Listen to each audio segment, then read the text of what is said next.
आज हिंदी में आगे आप लोगों को हम पढ़ाएंगे संयुक्त व्यंजन के बारे में। दो व्यंजन मिल जाने पर संयुक्त वर्ण कहलाते हैं।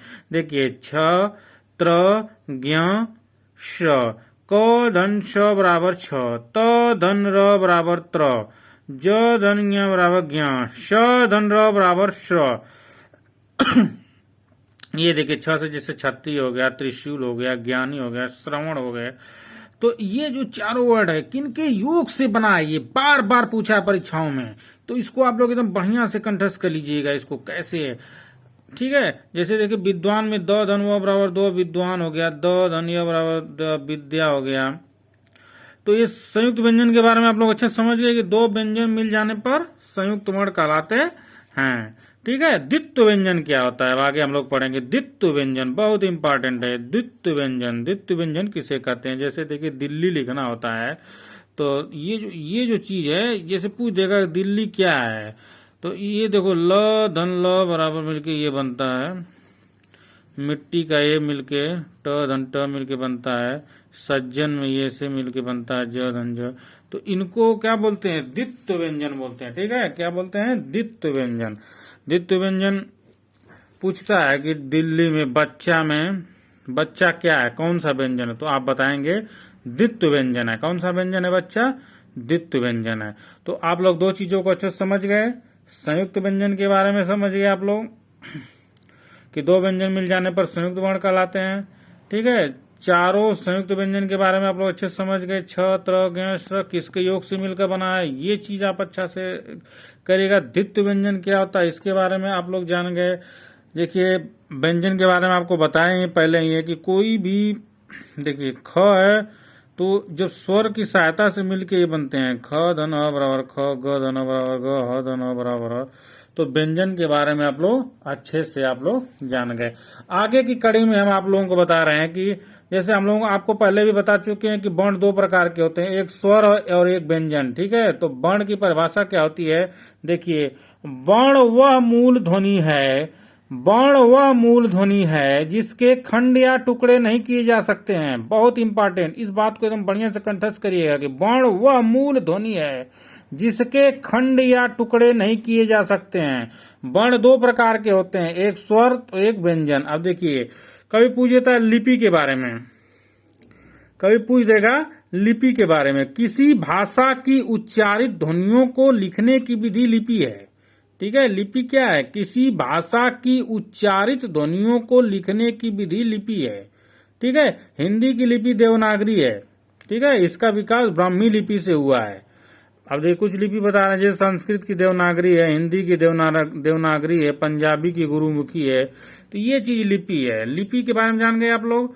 वर्ण की परिभाषा समझ लीजिए कि वर्ण वह मूल ध्वनि है जिसके खंड या टुकड़े नहीं किए जा सकते हैं। वर्ण दो प्रकार के होते हैं, स्वर और व्यंजन। लिपि के बारे में देखिए, किसी भाषा की उच्चारित ध्वनियों को लिखने की विधि लिपि है। हिंदी की लिपि देवनागरी है, इसका विकास ब्राह्मी लिपि से हुआ है। अब देखिए अयोगवाह क्या होता है, ठीक है। अब हम लोग पढ़ेंगे आगे अयोगवाह क्या होता है, ठीक है। अयोगवाह क्या होता है, ठीक है ना। आगे हम लोग पढ़ेंगे। हिंदी वर्णमाला में अंग तथा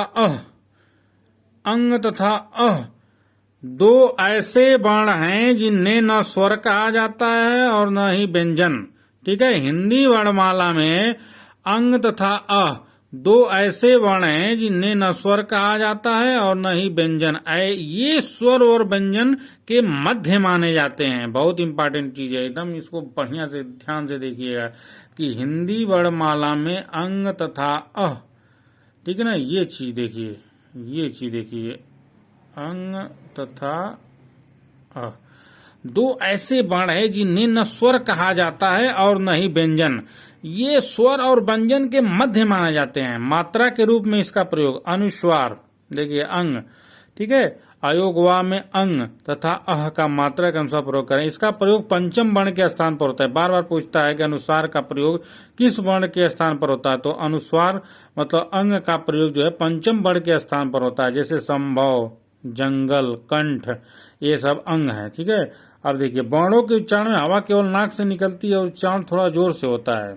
वर्णों के उच्चारण में, अनुस्वार में जो है वर्णों के उच्चारण में हवा केवल नाक से निकलती है और उच्चारण थोड़ा जोर से होता है। संभव, जंगल। तो ये बात हमने समझ लिया ना। आपको बात समझ में आ गई कि नहीं? देखिए, बात समझ में आ गई। अयोग वाह के बारे में बात समझ में आ गई। हिंदी वर्णमाला में अंग तथा अह दो ऐसे वर्ण हैं जिन्हें न स्वर कहा जाता है और न ही व्यंजन। ये स्वर और व्यंजन के मध्य माने जाते हैं। हिंदी वर्णमाला में दो अयोग वाह हैं, अंग तथा अह। इनका प्रयोग देखिए, अंग का प्रयोग हो गया आपका संभव, जंगल, कंठ। मतलब वर्णों के उच्चारण में हवा केवल नाक से निकलती है और वर्णों के उच्चारण में, ठीक है, हवा केवल नाक से निकलती है और उच्चारण थोड़ा जोर से होता है। तो आप लोग बहुत अच्छे समझ गए। आज हमने बहुत अच्छी चीजें पढ़ी। क्या क्या पढ़ा हमने? संयुक्त व्यंजन के बारे में पढ़ा। दो व्यंजन मिल जाने पर संयुक्त वर्ण कहलाते हैं। छ, त्र, ज्ञ, श, ये चारों के बारे में पढ़ा और इसको बहुत बेहतरीन तरीके से इन चारों को हम लोग कंठस्थ करेंगे, किनके किनके किससे मिलकर ये बने हैं। इसके बाद हम लोगों ने पढ़ा द्वित्व व्यंजन पढ़ा।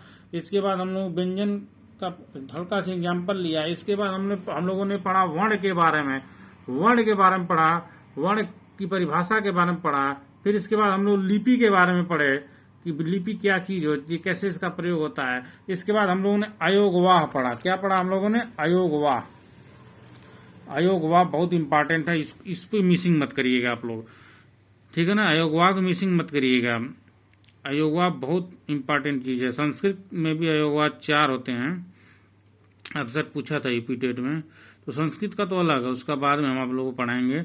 हिंदी के बारे में देखिए पहले। हिंदी में 2 हैं, अंग तथा अह, ठीक है। हिंदी वर्णमाला में 2 ऐसे वर्ण हैं जिन्हें न स्वर कहा जाता और न व्यंजन। तो ये स्वर और व्यंजन के मध्य माने जाते हैं। तो अंग तथा अह, इनका मात्रा के अनुसार अनुस्वार का हमने आप लोगों को बता दिया। अब अगला देखिए, विसर्ग, जिसको हम कह रहे थे अंग तथा अह, अह जिसको बोले थे, इसका उच्चारण ह के समान होता है।